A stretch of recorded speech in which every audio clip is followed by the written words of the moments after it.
হাফিজের সাহিত্য জন্ম নেয় দেশ ও পরবাসের মধ্যবর্তী এক ধূসর সীমান্তে, যেখানে মানুষ ছাদ পায় কিন্তু ঘর পায় না।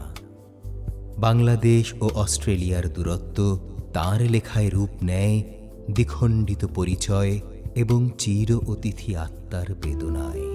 এখানে পরবাস কোনো ভূখণ্ড নয়, এটি এক স্থায়ী অস্তিত্ব, নীরব অভিমান, ধীর বিশ্বাসঘাতকতা ও নৈতিক ক্ষয় তাঁর গল্পের গভীর স্রোত।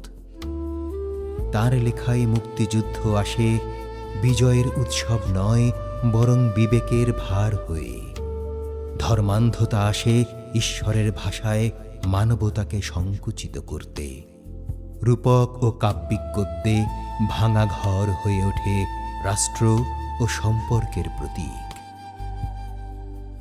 এ সাহিত্য মনে করিয়ে দেয়, মানুষ কোথাও সম্পূর্ণ ঘরে নেই, তবু সে আজীবন ঘর খুঁজে ফেরে।